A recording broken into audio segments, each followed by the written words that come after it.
Hey all, Peter Zeihan here, coming to you from Colorado. Today we're taking a question from the Patreon page, and it's about U.S. politics. So specifically, the question is there a future for the Democratic Party in the United States? And the short version is probably not. Just to review, the Democratic Party is not what it used to be. It has been through several iterations since it was formed back in the 1800s. But in its most recent iteration, one that dates roughly back to the post-World War II environment, the party basically, it's formed around three big pillars of voters. The first is organized labor, with capital being on the Republican side of the equation. The second are ethnic minorities, with most white people edging towards the Republicans again. And then the third group is coastal elites, specifically of the white tower crowd, people who live in cities and have a very different way of looking at the world than, say, rural voters who are more likely to be Republicans. Those three categories are the bulk of the system. And if you look at it just on the numbers, if you add up all racial minorities in the United States with all organized labor or blue-collar workers, with everyone who's living in the cities, it's a super majority of the population. It's pushing 70% of the total. It should, by the numbers, not only be the dominant party, but it should be the only party in the United States. And yet, they keep losing elections by ever more impressive margins. Why? Well, a couple things to keep in mind. Number one, politics evolve. Remember, this isn't the first form the Democrats have been in. I believe this is the fourth. And to think that it is static for all times is silly. Second, politics evolve in terms of the issues. Technology pushes people on different sides of the win-loss ledger. Economic transformation can make some states or urban centers rise while others fall.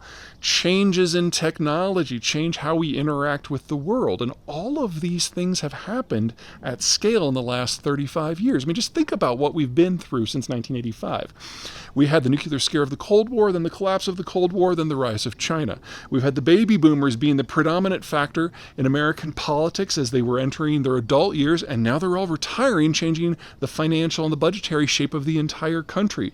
We've had the onset of the digital revolution and the rise of social media, changing how we all interact with one another. Of course, we're going to manage our politics differently. But for the Democrats, this has not been a gift. Three basic things have combined to make it non-functional in its current form. First, those liberal, coastally educated, urban living elites. They're not nearly as united as you might think, and more importantly, they have a hard time resonating their ideas with the rank and file of the United States. Most Americans do not own six figures. Most Americans have not graduated from graduate programs. And so the sort of tunnel vision that you can get if you're a part of this coastal elite just doesn't really carry out to others. And when you see people starting to protest for trans rights, that just doesn't resonate for most of the country. The second issue is racial.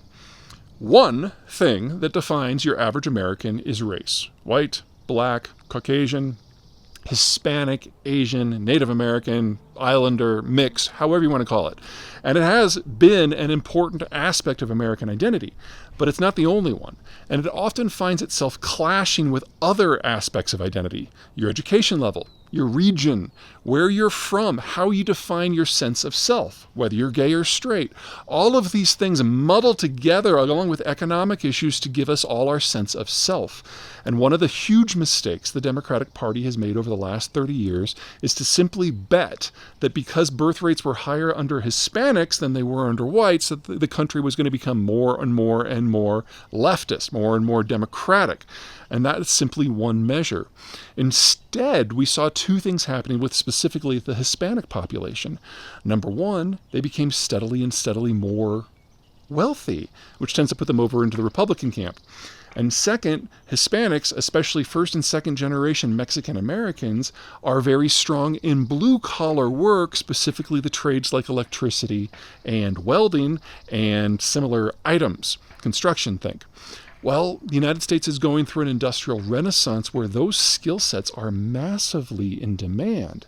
And so if you want to look at politics through the lens of the economic haves and have-nots, the Hispanics have become more and more in the category of the have moving forward. So for them, tax rates have become as important, if not more for most, than things like racial equality. And so more and more of these people have shifted over in the general direction of Trump-style Republicans. And the third issue is cultural. If you're a first or second generation Mexican American, a first or second generation immigrant from any background, odds are that where you came from is less organized than the United States and less wealthy. You came to pursue the American dream, which means you have some first-hand experience in your family of what a system with weak rule of law looks like.